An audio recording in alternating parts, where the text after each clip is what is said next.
Well, good morning. Good, good. Wow. You know, it's good to see so many of us here today. This is really nice. The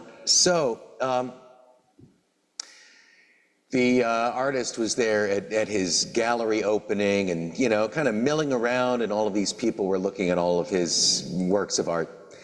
And he saw this art critic standing, really looking at one of his paintings.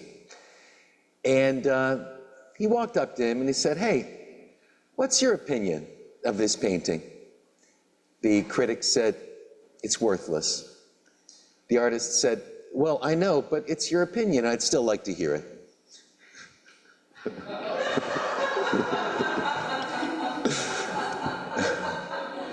Yeah, you know, that's a hard one. I never tell that one, but I'm glad that we did eventually catch up to it. I know you have to kind of replay it in your head to make it work.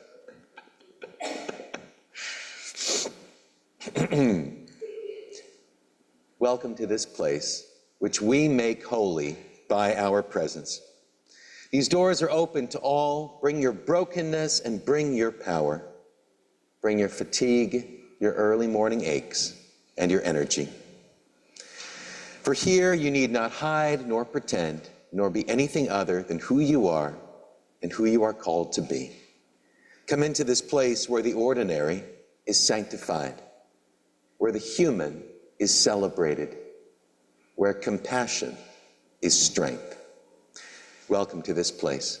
Together we make it a holy place. Please join me for the words of the chalice lighting, which are printed here in your leaflet.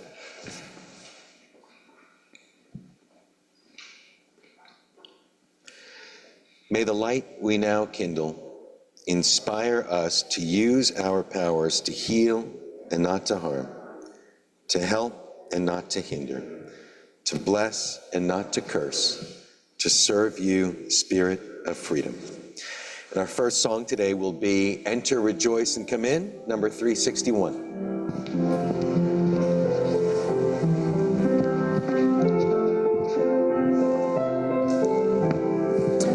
Please stand if you feel like it. Enter, rejoice, and come in. Enter, rejoice, and come in. Today will be a joyful day. Enter, rejoice, and come in. Open your ears to the song. Open your ears to the song. Today will be a joyful day. Enter, rejoice, and come in.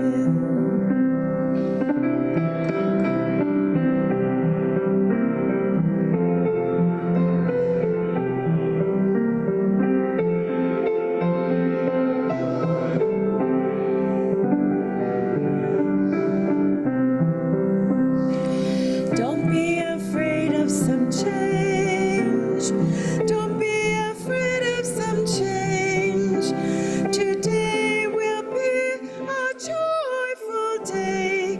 Enter, rejoice, and come in. Enter, rejoice, and come in. Enter, rejoice, and come in. Today will be a joyful day. Enter, rejoice, and come in.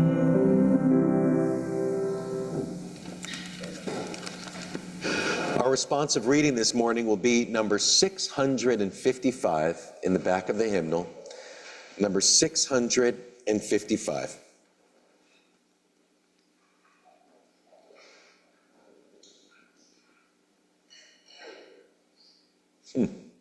Okay. I'll read the sections in standard type, and please join me for the sections in italics. Whosoever wishes to know about the world must learn about it in its particular details. Knowledge is not intelligence. In searching for the truth, be ready for the unexpected. Change alone is unchanging. The same road goes both up and down. The beginning of a circle is also its end. Not I, but the world says it. All is one, and yet everything comes in season.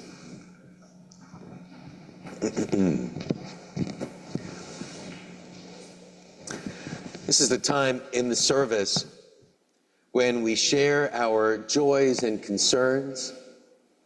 You know, those special moments of happiness that lighten our step, and those sorrows that slow us down.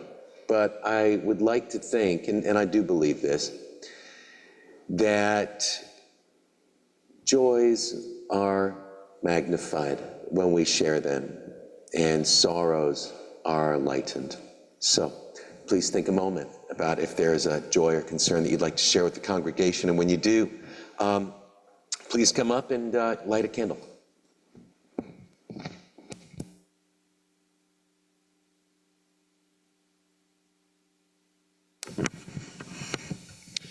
Good morning. I have a bundle of joys. I had my first flight a week ago today. I took half a Xanax under my tongue before the flight as a precaution. I know from the remaining 3 flights I didn't need it. I said, "Woo!" as we took off. My hands were relaxed in my lap the whole time. I enjoyed the view, especially coming back, the nighttime view of Fort Erie and Buffalo all the way to the airport. And the only problems with the flights, there was a 3-hour delay for one.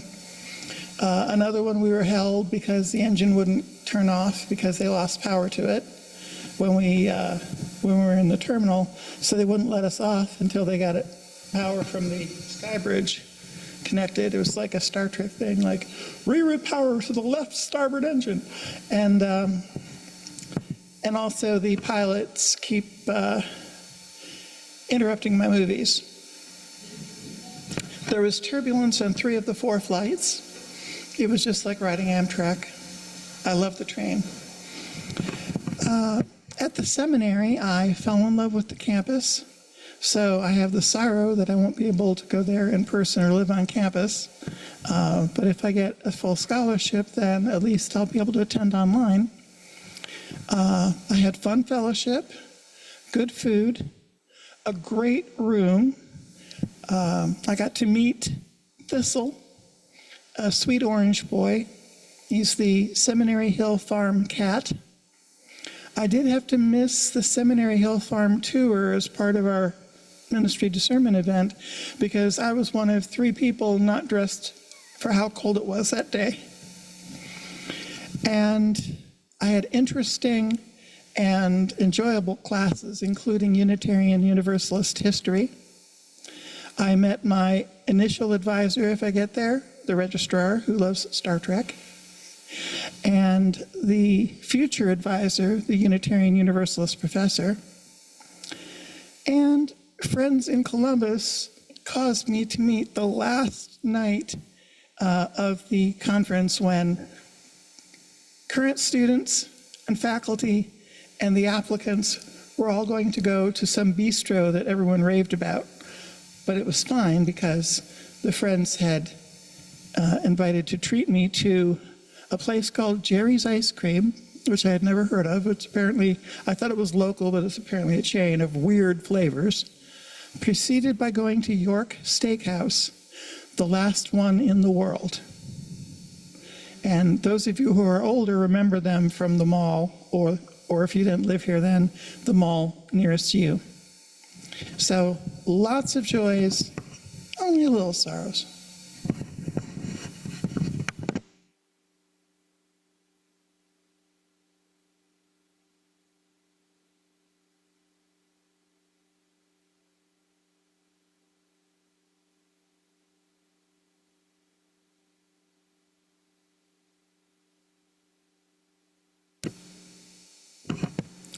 Hello. So I'm going to tell you at least part of this whole story. And one is, I can never remember, here and to here or here and to here.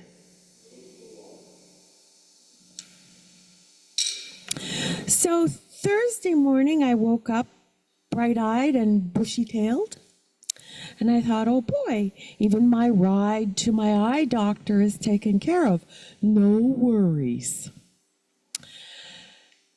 And then I get a call from my niece, Evelyn, letting me know that 4 hours prior, my other niece, Lynn, passed away. So then Evelyn said, you know, Tanya, that's Lynn's sister, would probably appreciate a call. I just talked to her so we could have a good cry. And I said, well, I can't do that. I'm on my way to the eye doctor.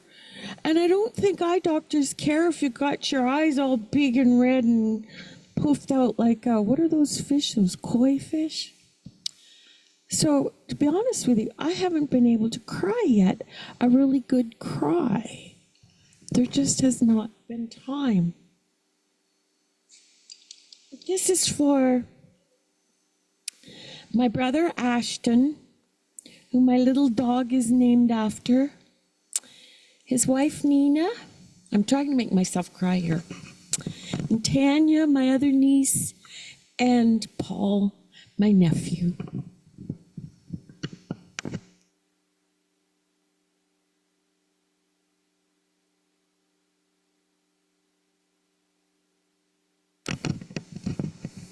I haven't had a chance to tell Peter this yet. However, the church received a really nice card from Bob LaValle. Many of you remember him. He was a seminary student, and he was ordained here in our church. And we had wonderful sermons from him before he moved out west. But he sent this nice card to the congregation. Dear beloveds, I am so sad to hear about the passing of Betsy Diachin. She ordained me and was so kind and supportive when I was a seminarian. I hope your memories of her are a comfort. I know how her spirit will live on at First UU. Warmly, Reverend Bob LaValle.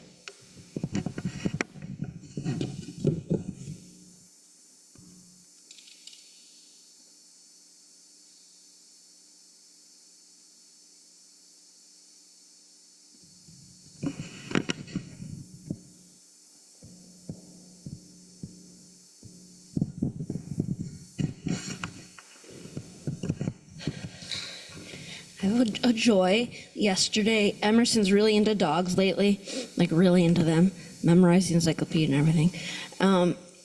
So they have a dog show in Syracuse, and so we went up there Friday night, spent the night at the hotel, did swimming, and had a fun little getaway.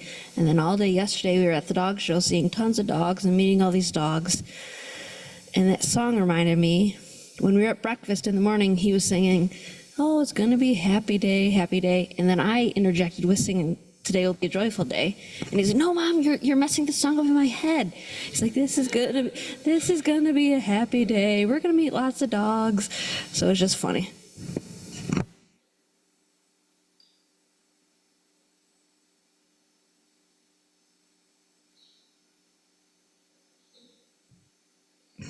And we're not getting a dog yet, so that's why I let him do all this stuff to get the dog fixing.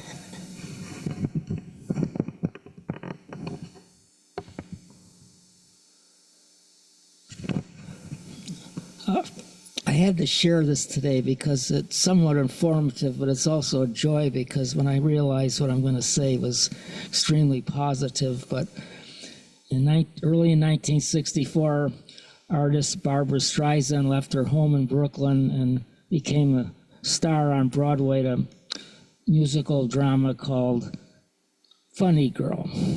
And she was the star of the show. But what really came out of culturally out at the time was the lead single piece of music called "People Who Need People Are the Luckiest People in the World."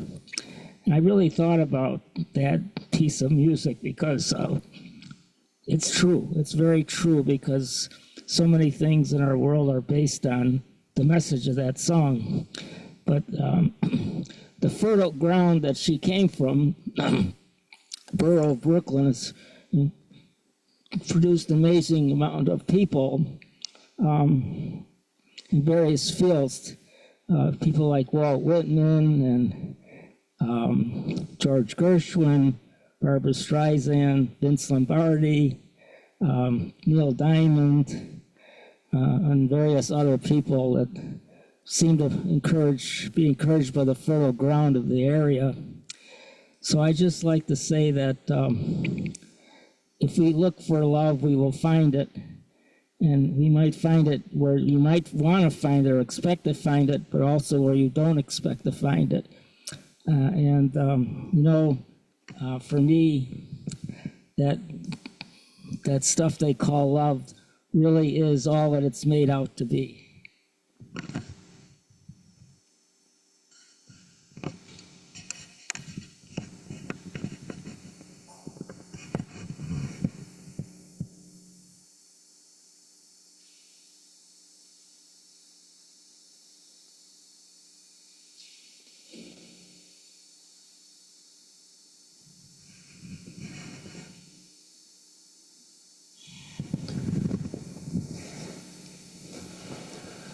I'm going to light one more candle for those joys and concerns that we are still carrying inside. And this is the time of the offertory when we share our gifts for the work of this church.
Spirit of life, come unto me. Sing in my heart all the stirrings of compassion.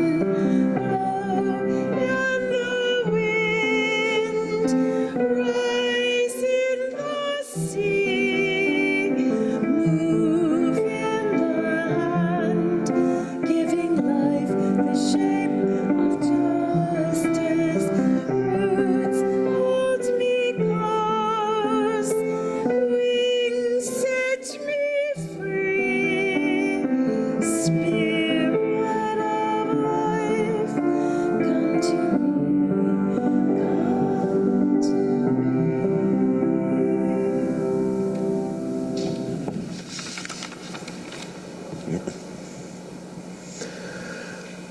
One of the hardest parts of fatherhood is teaching your son how to build a fire.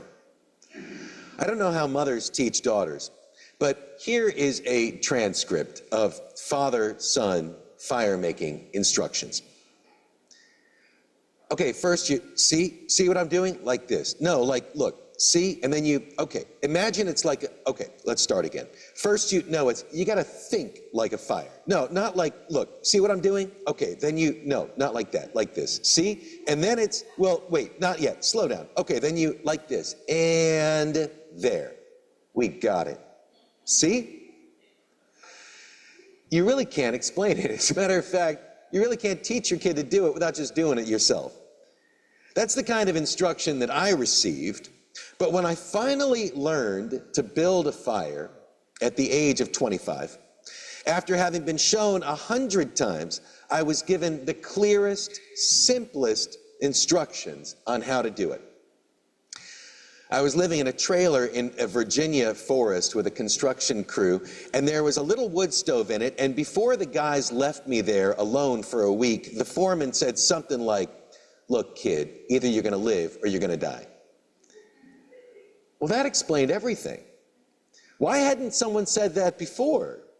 And that night, as the temperature dropped, I went to the furnace and built my first fire. Then the next morning, alone in a zillion miles of forest, I learned how to chop wood. The secret is, don't sink the axe into your shin. I had been shown this, but finally it became clear to me. I mean, I'm kind of kidding. The real secret is levitation. Your feet float off the ground for a fleeting moment, and the axe blade falls toward the molten core of the planet Earth, dividing all of material existence into two sides. The blade stops on a tree stump, and whatever's been standing on top of the stump will jump in half. All right, that's hard to explain. I have not taught my son how to chop wood yet. Maybe the secret is that you got to learn it from someone else's dad, because your own father will never put that axe in your hand. A campfire, Elizabeth calls it jungle TV, and I gotta say, it is my favorite show. It is mesmerizing. Every summer I take the kids camping where Wi-Fi and Netflix and news updates can't find us. And the fire is the star of the show. We can just stare at it. The shimmer of wood as it turns to glowing coals. Watch sparks fly into the night sky and disappear. Listen to its crackling like a worn vinyl record. Actually, we don't hear the crackling because I play live, loud recordings of classic rock bands. And man, Carry On My Wayward Son sure does seem profound by firelight. You realize you've been hypnotized for an hour. You lean back and you feel that cold blue starlight on your cheeks. And then you look back into the flame.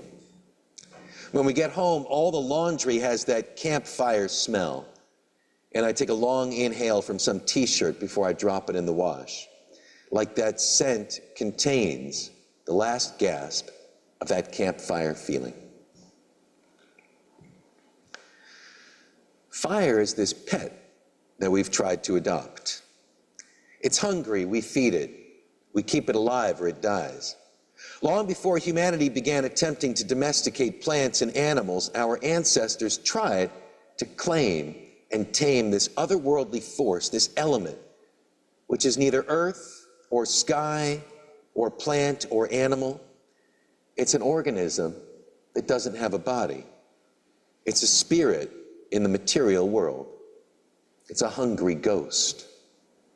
I read somewhere that of all things in nature, fire is the one with which humanity has the most in common. Unchecked growth, unbridled appetite, and a habit for leaving wastelands in our wake. I find this to be a pessimistic view of humanity. And I've studied enough so-called primitive cultures to know that our species is not inherently destructive. And yet, when I think of those human cultures in which the spiritual realm is more highly valued than the natural world, I do see this kind of destruction. Maybe I should say that the quest for otherworldly paradise gives an easy excuse to create hell on earth. When we talk about humanity's development from fear of fire to use of fire to the ability to make fire, fire was a spirit, destructive and uncontrollable. Then it was a magic wielded by a few. And then it became a science with recognizable origins and patterns. The adoption of fire, the spread of the knowledge about how to domesticate it, spurred the first great leap in the size of the human population 500,000 years ago. Cooking greatly expanded humanity's dietary possibilities. We became nearly omnivorous. If you don't believe me, take a bite of a raw potato. It's poisonous. Or eat some raw pork or shrimp. You'll be dead. But you cook it a little and you're fine. Not kosher, but at least alive. Fire was protection from predators in the night. To a panther, humanity's ability to wield fire is a godlike power, and it gives us control over the length of the day. A campfire is a miniature sun. We can declare daytime at midnight. And the electric lights that we use to lengthen the days in modern times, a lot of it still comes from fire. Last night, the kids and I watched a movie in our living room. Cars and boats and oil tankers and buildings exploded on the screen. And our dog sat there and watched us staring into this cold blue light. But somewhere in the world, a giant chimney was smoking to provide that electricity. But for our ancestors, it was enough to watch a campfire, maybe sing some songs. Or for a real movie theater experience, there were these magical caverns. When we look at pictures of prehistoric cave etchings, we can forget that the people who made them had no light rigs and no camera flashes. These were not art galleries with track lighting. A lot of prehistoric cave pictures are carved in deep caverns where there is no natural light. You needed a torch to get in and enough torch to find your way out. But journeying into this cavern, the womb of the earth from which animals were supposedly born, and retracing these animal shapes in the deep walls was necessary, fertilizing the land to produce the animals. In this set of beliefs, the hunter is dependent on the animals, and the animals are dependent on the people. But it's not art in the sense of Neanderthals trying to drag cave girls into their man cave or whatnot to see their masterpiece. Some of these cave etchings are remarkable in their realism, and we're very fortunate today that we don't need to crawl through dark rock with torches to see them. They're all online, well lit in the heated comfort of our homes. But if we viewed these etchings by torchlight, the natural flash and flicker of flame would give them a supernatural glow and movement. Torchlight would make the images alive, pulsing with anima, spirit, in a way that we can't see on a computer screen. And the dancing shadow of the viewer could even interact with this spirit creature. These cave etchings are the oldest known traces of human religion. And based on commonalities in different religions, in different regions, we could almost say that in the beginning, there was one human religion. A religion of wonder and abundance, but also a religion of fire. Fire is part of every religion in the world today. Every single one has this common element. Bonfires, torches, oil lamps, candles. The fire is a portal between the material world and the spirit world. You can watch a living thing, like a tree limb or the hot dog that fell off someone's stick, turn to dust, the sizzling sounds like a spirit escaping. And don't ask what spirits are trying to escape from a hot dog. We just don't know. But something that had mass and weight and liquid is now powder. Some element of it is drifting off into the sky and then vanishes. The Iroquois say that tobacco leaves, picked just before a thunderstorm, then thrown into a fire, will produce a dancing smoke. And the Creator wants to see this dance. The center of a Midwestern Sioux teepee village was the community fire, and when the time came to roll up the tents and move the village, fire keepers carried lanterns made of wood and leather, fed by dry grasses, And you had to keep this little flame alive on a 10-mile march, because you could keep fire, but you couldn't make it. And then when the next village location was found, you used that flame to relight the central fire. And then as teepees were reconstituted in a circle, coals from this community flame were used to light the fires of all of the individual households. So every family in the village had a fire, but they were all extensions of this one fire that had been burning continuously, relocated from place to place for generations. The rekindling of all village fires from a single flame was also practiced in pagan Northern Europe. Each year on the 1st of May, to celebrate Beltane in honor of the solar fire deity, home fires were doused and a towering blaze was lit in the center of the village. Dancers would leap through these flames to spiritually cleanse themselves, a sort of smoke baptism from the bottom up. Then the local wives would bring a stick of this sacred fire home to relight the hearth so that all of the home fires were relatives. The pagans had their fire festivals, and Christianity tried to compete with this in its own Christian way by trying to show Christ's love by burning books and midwives and trying to get everybody to show up and like celebrate this. I don't know, it didn't quite catch on like in the same spirit of fun. The Cherokee of North Carolina say that fire came to the animals first, before there were any humans on Earth. They watched as lightning struck a tree on an island, and they knew that they wanted some of this flame for themselves. A snake swam across to get some, but the fire burned him. A bird flew across, but also failed to bring it back. And these became the black snake and the raven. But the spider, this old grandmother, having thought about the problem, wove a bowl of webbing on her back, darted across the water, and returned with a burning coal. And this is how the animals get fire. But it's also how they learn about tools and creative problem solving.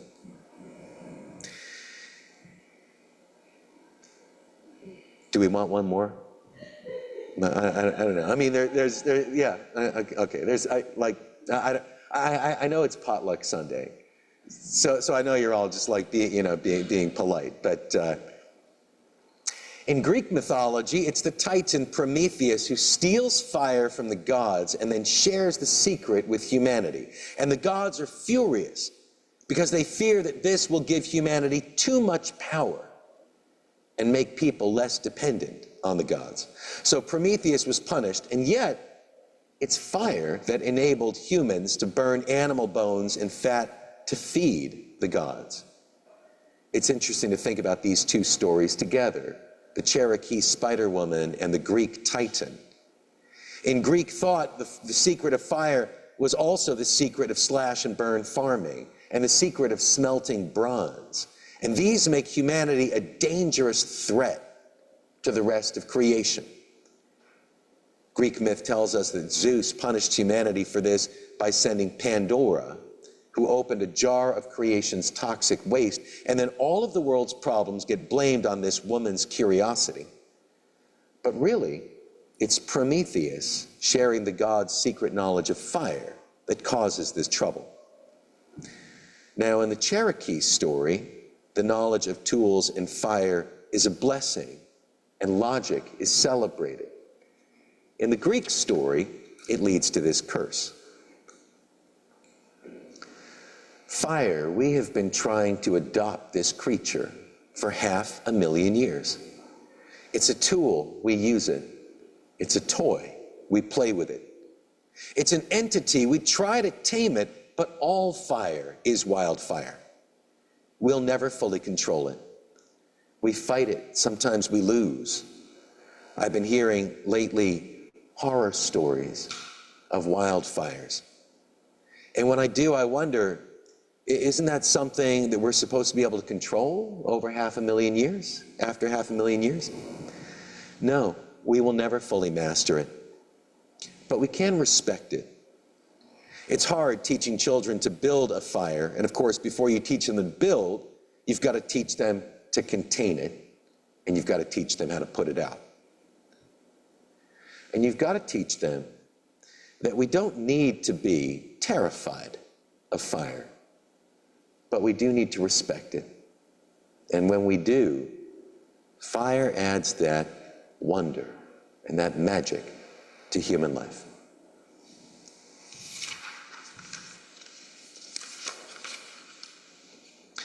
Our closing hymn is number 131, Love Will Guide Us.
Oops.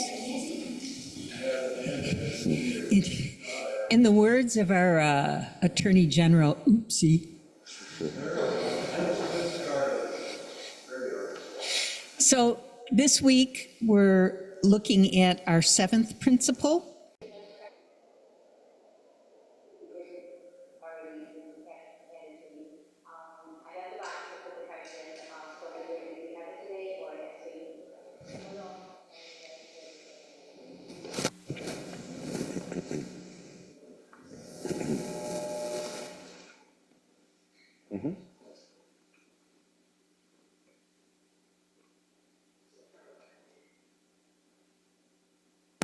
That song reminded me of my son, of course, because I'm teaching him some of the words about the beautification, or that the house they're trying to tear down on Buffalo Avenue. I've taught him about that and how we're going to sign petitions so that it doesn't get torn down and stuff like that. So I sing that song to him.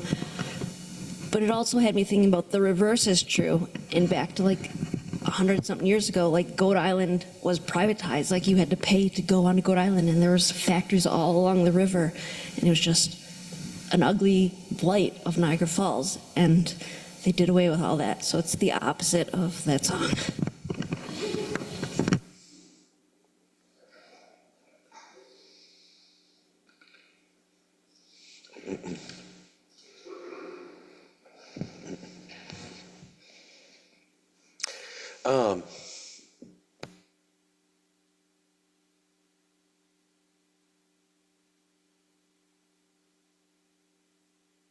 Oh, so it's been on all that time, huh? Good. Good. And I'm excited to announce I brought some of my books, not just books to sell, but also there are some of my books that I am giving away. If you are one of those people who writes Amazon book reviews, I will give you a free book if you'll consider writing a review of it. The nice thing about it is you don't even have to read the book. You can just say you can just say man, this person's fantastic. I give it 5 stars, and then get on with your life, and you get a free book out of it. So think about that. Good, because as you may know, being a young author, that's just one of those things you got to do. You have to.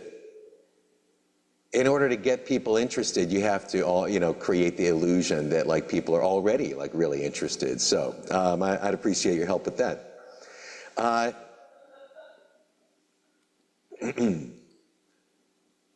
Together we have sanctified this space.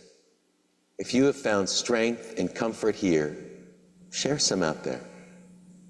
Remember that you are blessed and you are a blessing and you are not alone. Please join me for the words of extinguishing the chalice. They are printed here in your leaflet. We extinguish this chalice, but not the light of truth, the warmth of community, or the fire of commitment. These we carry in our hearts until we are together again.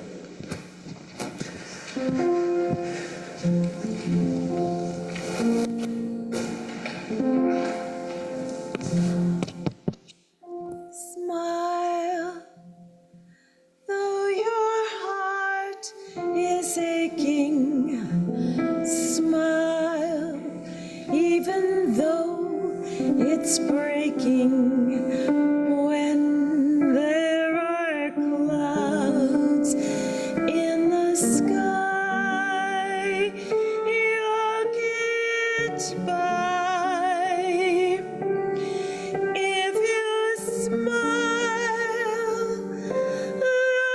your fear and sorrow. Smile, and maybe tomorrow you'll see the sun come shining through for you. Lights up your face with gladness, hide every trace of sadness. Allow a tear, maybe ever so near. That's the time you must keep on trying. Smile, there's no use in crying. You find that life is still worthwhile if you just smile.